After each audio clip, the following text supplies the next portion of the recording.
2024 में कुल 6 महीने बचे हैं। जो इसे सेंसिबली यूज कर लेगा वो दिसंबर के आखिरी में एक विनर वाली फील लेके जाएगा। अब पहला तो ये कि दिमाग से निकालना पड़ेगा कि इतने महीने निकल गए, जो गया वो गया, जो आने वाला है उस पर फोकस करना है। पूरा साल बचाने के लिए एक महीना काफी होता है और पूरे महीने को बचाने के लिए एक सप्ताह काफी होता है। पूरे सप्ताह के लिए एक दिन और एक दिन को बचाने के लिए 1 घंटा काफी होता है।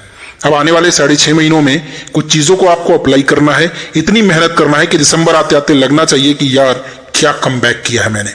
7 रूल्स बताने जा रहा हूं, एक एक को ध्यान से सुनना। लेकिन उसके पहले कहीं अकेले जाओ, बैठ जाओ, हेडफोन लगाओ और तब सुनो।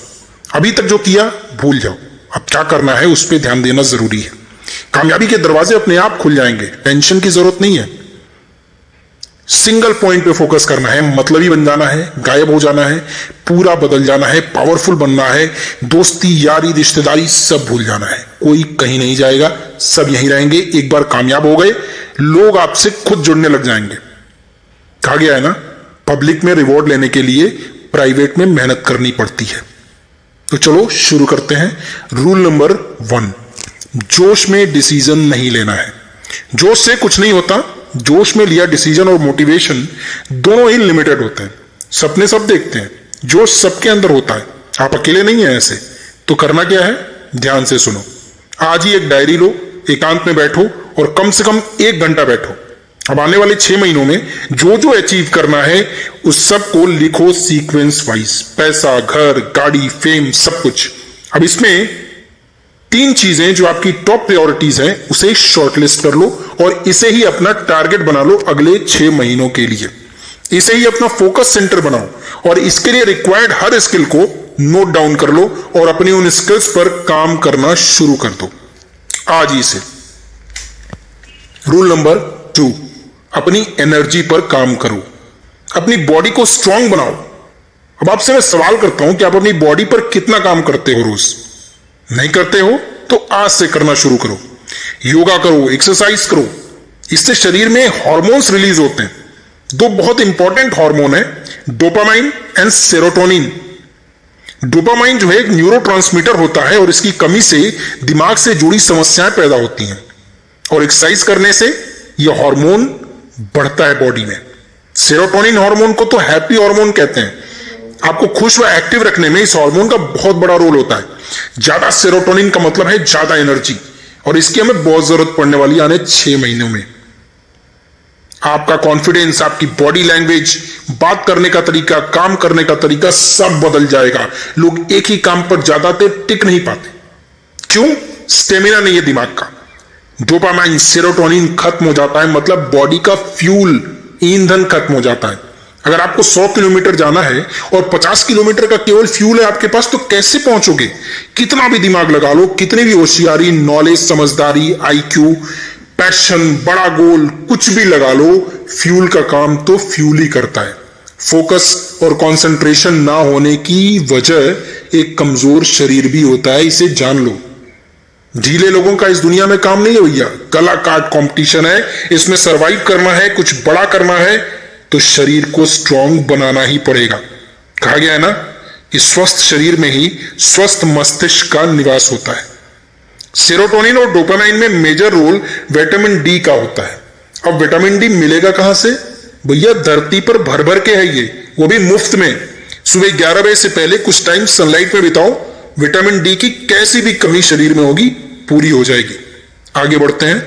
रूल नंबर 3, मेंटली स्ट्रांग बनो। सिर्फ हल्क बनने से काम नहीं चलेगा। अच्छी बॉडी बना ली नहीं, टोनी स्टार्क वाला दिमाग भी चाहिए, शार्प। अगर आप 18 से ऊपर हो चुके हो, खुद को बच्चा समझना बंद करो, बी ए मैन। टेढ़ी हरकतें बंद कर दो, बोलापन छोड़ दो, चैलेंजेस को एक्सेप्ट करो और चीजों की रिस्पॉन्सिबिलिटी लो, लीड करना सीखो। रूल नंबर 4, किसी से उलझो मत। किसी से बेवजह फाइट मत करो या करो ही मत। आर्ग्यूमेंट में बिल्कुल इन्वॉल्व मत हो, ना दोस्त जल्दी बनाओ ना दुश्मन। हर किसी को अपनी लाइफ की स्टोरी बनाने का जरूरत नहीं है। खामोश रहो, शांत रहो। किसी से बहस या लड़ाई पर एक स्माइल दो, आगे बढ़ जाओ। सामने वाला हिल जाएगा आपके एटीट्यूड से। कभी भी जब तक इंपॉर्टेंट ना हो तब तक बोलो मत। अपना व्हाट्सएप म्यूट कर दो, अर्जेंट कॉल्स लेनी केवल शुरू करो, Facebook, YouTube, Instagram unnecessary scroll करना बंद कर दो। स्टेटस मत लगाओ। याद है मैंने कहा था 6 महीने के लिए गायब होना पड़ेगा अगर कुछ हासिल करना है इन 6 महीनों में। तो अपनी पर्सनल लाइफ किसी से शेयर मत करो। यह है रूल नंबर 5। हम सभी की एक पर्सनल लाइफ होती है और इसे हम खुद तक ही रखना पसंद करते हैं, लेकिन कभी कभी गलती हो जाती है, इमोशनल होकर हम सामने वाले से कुछ शेयर कर देते हैं। अगर कुछ शेयर करना है ना तो अपने पेरेंट्स से करो, अपने लाइफ पार्टनर से करो, और अगर इनसे नहीं होता है तो फिर भगवान से करो। उसी के सामने रो, उसी से मांगो, जो कुछ करना है उसी से कहो। हिम्मत मांगो, मोटिवेशन मांगो, और अगर भगवान में विश्वास नहीं है तो रूल नंबर 6 फॉलो करो। खुद से बातें करो। अगर मन में कुछ भी है जो तुम्हें परेशान कर रहा है या मन हो रहा है किसी से बताने का, तो मोबाइल का कैमरा ऑन करो और अपनी फीलिंग्स, अपनी इमोशंस को रिकॉर्ड करना शुरू कर दो। अगर यह भी नहीं है तो एक आईना लो और खुद से बातें करो। खुद की बातों को खुद से ही आईने में शेयर कर लो। बिलीव करो, बहुत मैजिकल चीज है ये। आपका दिमाग पूरी तरह खाली हो जाएगा, बहुत हल्का महसूस करोगे। Last but not the least, rule number 7, अपने समय को काबू कर लो। दोस्तों, समय का दूसरा नाम जिंदगी है।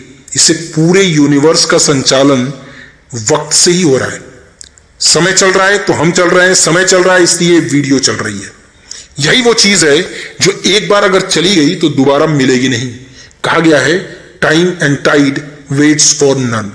इसे बर्बाद करना बंद कर दो, इसकी कीमत समझो, इसे फालतू की चीजों में मत लगाओ। सब समय का गेम है। शरीर या दिमाग से कितने ही पावरफुल बन जाओ, वक्त के अंदर खेलना बहुत जरूरी है।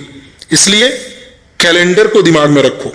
Year wise, month wise, week wise, day wise, hour wise, minutes wise अपने गोल डिसाइड करो। डायरी में लिखो, टाइम लिमिट बनाओ और काम करना शुरू कर दो। शुरू में ये टफ लगेगा, लेकिन धीरे धीरे प्रैक्टिस से सब कुछ होने लगेगा, क्योंकि तब आपका सबकॉन्शियस माइंड इस पर काम करने लगेगा। एक दिन की लिस्ट अलग, वीक की अलग, महीने की लिस्ट अलग, साल की लिस्ट अलग, सब कुछ अलग अलग करो और उसके अनुसार काम करो। एक मकान बनाने के लिए प्लानिंग जरूरी होती है, एक नक्शा बनाना पड़ता है पहले। उसी तरह अपने गोल को पाने के लिए भी एक प्लानिंग, एक नक्शा बनाओ। पहले इरिटेट करेगा ये, लेकिन फिर सब कुछ धीरे धीरे खुद ब खुद होने लगेगा। ठीक वैसे ही जैसे शरीर में डाइजेशन होता है, हार्ट बीट अपने आप चलती है, सेल्स खुद बनते हैं, घाव खुद बढ़ता है, सब कुछ ऑटो पायलट में हो रहा है, वैसे ही धीरे धीरे प्रैक्टिस से ये सब ऑटो पायलट में कंट्रोल होने लगेगा। उम्मीद करता हूं कि दिसंबर खत्म होते होते आपका ये साल बहुत अच्छा जाएगा। आप बहुत मेहनत करो, एनर्जी से भरपूर रहो, लेकिन केवल मेरे कहने व आपके सुनने भर से कुछ नहीं होगा। आपको खुद पर भी काम करना होगा। अगर इस वीडियो से आपके अंदर जरा भी एनर्जी बढ़ती है ना, तो कमेंट लिखे बिना मत जाना। और ऐसी ही एनर्जी से भरपूर वीडियोस के लिए चैनल को सब्सक्राइब करना भी मत भूलना। मिलते हैं अगली वीडियो में।